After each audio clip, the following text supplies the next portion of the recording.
I'm Ben. I'm a supervisor at Kilroy's on Kirkwood in Bloomington, Indiana. And my Safe Bar story would actually be one of my friends who came up to me one night. She was drunk, alone. So she was just sitting in my bar, waiting for some food, drinking some water. And some guys came up to her and started like flirting with her, trying to hit on her, talk to her. And she obviously wasn't interested and told them she wasn't interested, but they wouldn't go away. So I talked to them, hey, get away from her. She's not interested, leave her alone. And after about 5 minutes, they came back, weren't leaving me alone. So I took it upon myself to walk around the bar, grab them, and escort them out and let them know we don't put up with that kind of behavior in our bar. We know that perpetrators of sexual harassment and sexual assault will test boundaries, use alcohol as a tool to make somebody vulnerable, and isolate a person from their friends or from the staff. So one thing with the isolation is that dudes will try to take away a girl's own safe space and safety, and they'll see that they're going to the bathroom and then just follow them there and then camp outside waiting for them to come out. And as soon as they come out, they'll try to take them away, isolate them, and talk to them on their own. And that comes our responsibility to just keep an eye out on things like that and prevent it before anything happens. Even as an employee here, sometimes people can try to use alcohol as a tool on you.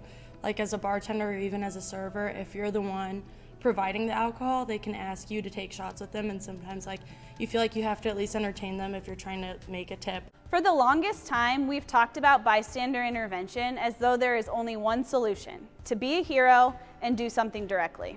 Yes, we know that doing something directly helps. Saying something to the person causing the problem or the person being hurt is effective. But we know that there are two other ways that work just as well. You can get other people involved. Get a coworker, a manager, the friends of one of the people involved, and you can talk about something else, create a distraction, ask how everybody's night is going, ask if they need anything else. I want you to think about times when you have seen a problem happening and think about the things that you have done to interrupt and solve the problem.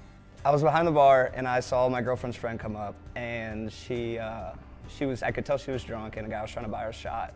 So instead of letting a bartender pull her a shot, I said Bella's looking for you, you need to go find her. And I pulled her aside, and she really wasn't. But I feel like you can do that with anybody. You don't have to know them. You're like, hey, so-and-so's looking for you.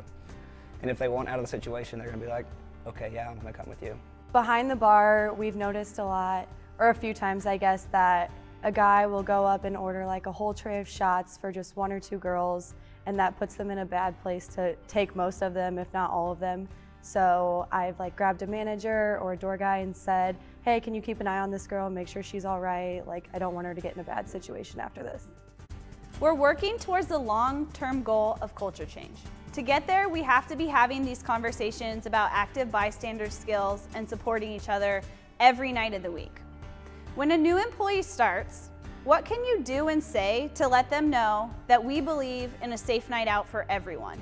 One of the things I always say is, especially with barbacks coming in, is we have a responsibility too behind the bar to make sure everyone's staying safe. So it's not all just up to security. We have to be watching for people who are overly intoxicated, also for guys being aggressive towards women or vice versa, and to be able to alert security to it as quick as possible, and if they're not able to do it, be able to handle it yourself. Having these trainings regularly for everyone who's working here is really important to show that everybody who's running the show, everybody who's part of the family, part of the team, really puts stock in the safety of our patrons. And not only are we workers, but we're also patrons a lot of the times too, and we want to be safe. And so just disseminating that information is really, really important to educating ourselves and others.